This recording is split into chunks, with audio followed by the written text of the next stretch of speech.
साकेत धाम में हर्षोल्लास के साथ गुरु पूर्णिमा मनाई गई। गुरु भगवान जी महाराज की सानिध्य में श्रद्धालुओं के द्वारा रामचरितमानस पाठ की पावन धरती दमोह में गुरु पूर्णिमा उत्सव मनाया गया, जिसमें गुरु भगवान जी के द्वारा नए शिष्यों को गुरु दीक्षा दी गई। भक्तों का आधी रात तक आना जाना लगा रहा और सांस्कृतिक कार्यक्रम की प्रस्तुतियां दी गई। साथ ही बद्री विश्वकर्मा दमोह का खाली उनकी टीम के द्वारा गुरु के सामने सीने पर पत्थर रखकर तोड़ा गया।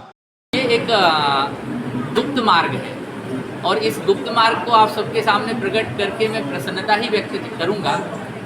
दीक्षा के दो आयाम, पहला है अनुराग दीक्षा, दूसरा है वैराग दीक्षा। हमारी परंपरा गृहस्थों से प्रारंभ होती है, तो उन गृहस्थों को केवल अनुराग दीक्षा लेने का महत्व है, चाहे वो पति पत्नी भाव से हो, चाहे भाई बहन भाव से हो, चाहे भाई भाई हो, चाहे बहन बहन हो, वह एक ही गुरु से दीक्षा ले सकते हैं, पृथक पृथक इष्टों का मंत्र ले सकते हैं। और इसी श्रृंखला में हमारे शिष्य लोग बटुक रूप से जो गायत्री दीक्षा ग्रहण करते हैं, उन्हें केवल ब्रह्म विद्या की उपासना 25 वर्ष तक ब्रह्मचर्य के लिए प्रदान की जाती है, जो कि शिक्षा के लिए।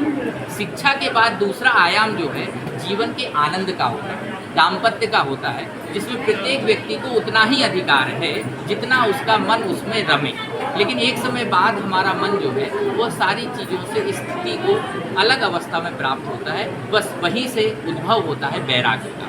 वैराग्य मतलब संसार की अन्य सुख सुविधाओं को छोड़ने वाला पंथ या हमारा रास्ता या हमारा मार्ग। और उसमें हमारे वैराग्य में जो साधुओं के 13 अखाड़े आज वर्तमान में हैं, जिसमें 9 जगत गुरु हैं, प्रसिद्ध हैं, 4 मंत्राचार्य जो हमारे ज्येष्ठ भ्राता हैं, और 5 एक संप्रदाय, वल्लभाचार्य, निम्बार्काचार्य, रामानुजाचार्य, और 5वें नंबर पे हम आते हैं रामानंदाचार्य। हमारी रामानंदाचार्य की परंपरा है, उसमें वैराग्य की दीक्षा जो है ली जाती है।